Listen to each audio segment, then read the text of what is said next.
अगर मैं आपसे एक सवाल पूछूं, जिंदगी में सबसे बड़ा धोखा किससे मिलता है, आप शायद कहेंगे दुश्मन से, क्योंकि दुश्मन हमेशा सामने से वार करता है। लेकिन जरा सोचिए, आखिरी बार जिस इंसान ने आपका भरोसा तोड़ा था, क्या वो आपका दुश्मन था या कोई ऐसा था जिसे आप अपना मानते थे? सच ये है, दुश्मन के पास आपके राज नहीं होते। वो नहीं जानता कि आप किस बात से डरते हो, किस सपने के लिए मेहनत कर रहे हो, या आपकी सबसे बड़ी कमजोरी क्या है। लेकिन दोस्त सब जानता है। और जब दोस्ती के बीच कंपटीशन आ जाता है, तब सबसे पहले लॉयल्टी नहीं, ईगो जागती है। फिर कंपैरिजन शुरू होता है और कंपैरिजन से पैदा होती है जलन। इसीलिए Robert Greene 48 laws of power में एक ऐसा लॉ बताते हैं जो पहली बार सुनने में बहुत ही क्रूएल लगता है। Never put too much trust in friends, learn how to use enemies. लेकिन इसका मतलब दोस्ती तोड़ना नहीं, इसका मतलब है पावर की साइकोलॉजी को समझना।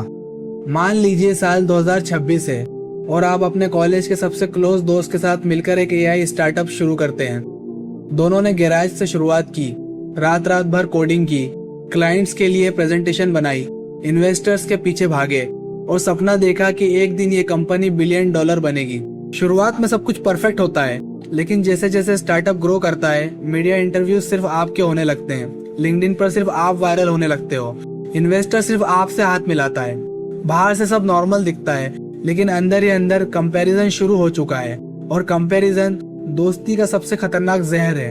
एक दिन आपको पता चलता है कि कंपनी का confidential AI model, client database और फ्यूचर स्ट्रेटेजीज किसी कॉम्पिटिटर के पास पहुंच चुकी है।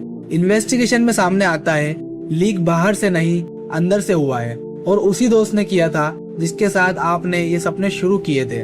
उसने ये इसलिए नहीं किया क्योंकि वो पहले दिन से बुरा इंसान था।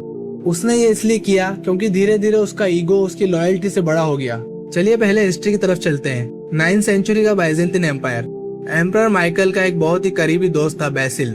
शुरू में बैसिल एक आम आदमी था, लेकिन माइकल को उसकी वफादारी और हिम्मत इतनी पसंद आई कि उसने उसे अपना बॉडीगार्ड बना लिया। धीरे धीरे बैसिल को और पावर मिलती गई। पहले वो एडवाइजर बना, फिर मिलिट्री का कमांडर, और आखिरी में माइकल ने उसे अपना को एम्परर बना लिया।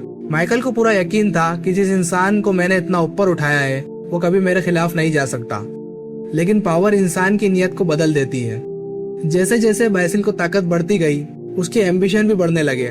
एक रात जब एम्परर माइकल बेफिक्र होकर अपने महल में सो रहा था, बैसिल ने उसका मर्डर करवा दिया और अगले ही दिन खुद बाइजेंटिन एम्पायर का एम्परर बन बैठा। सोचिए, माइकल को उसके दुश्मनों ने नहीं मारा, उसे उसी इंसान ने मारा जिस इंसान को वो अपना सबसे वफादार दोस्त मानता था। अब यहाँ एक सवाल उठता है, क्या हर दोस्त धोखेबाज होता है? बिल्कुल नहीं। रॉबर्ट ग्रीन ये बिल्कुल नहीं कहते। वो सिर्फ इतना कहते हैं कि जब इमोशंस और पावर एक ही जगह आ जाते हैं, तब इंसान बदलने लगता है। दोस्ती इक्वलिटी पे चलती है, लेकिन पावर हिरार्की पे चलती है। और जब एक दोस्त दूसरे दोस्त से आगे निकलता है, प्रमोशन पाता है या ज्यादा इन्फ्लुएंस कमा लेता है, तब कंपैरिजन शुरू हो जाता है। और कंपैरिजन इंसान के ईगो का सबसे बड़ा दुश्मन है। तो क्या इसका मतलब ये है कि दोस्त पर कभी ट्रस्ट ही मत करो? बिल्कुल नहीं। ये लॉ दोस्ती के खिलाफ नहीं है, ये ब्लाइंड ट्रस्ट के खिलाफ है। आज के 2026 के हाई कंपटीशन वर्ल्ड में बिजनेस हो, स्टार्टअप हो या कॉर्पोरेट ऑफिस हो, किसी को सिर्फ इसलिए रिस्पॉन्सिबिलिटी मत दीजिए क्योंकि वो आपका दोस्त है, और किसी को सिर्फ इसलिए रिजेक्ट भी मत कीजिए क्योंकि वो कभी आपका दुश्मन था। लोगों को उनके एक्शन से जज कीजिए, उनके लेवल से नहीं। रिस्पेक्ट सबको दीजिए, लेकिन ट्रस्ट हमेशा टेस्ट कर दीजिए, क्योंकि पावर की दुनिया में सबसे महंगा डिसीजन वही होता है जो सिर्फ इमोशन देखकर लिया गया हो। हिस्ट्री में ऐसे कई राजा हैं जो अपने दुश्मनों से बच गए, लेकिन अपने दोस्तों से नहीं बच पाए। इसलिए याद रखिए, दोस्ती दिल से निभाइए, लेकिन पावर और बिजनेस का डिसीजन हमेशा दिमाग से लीजिए।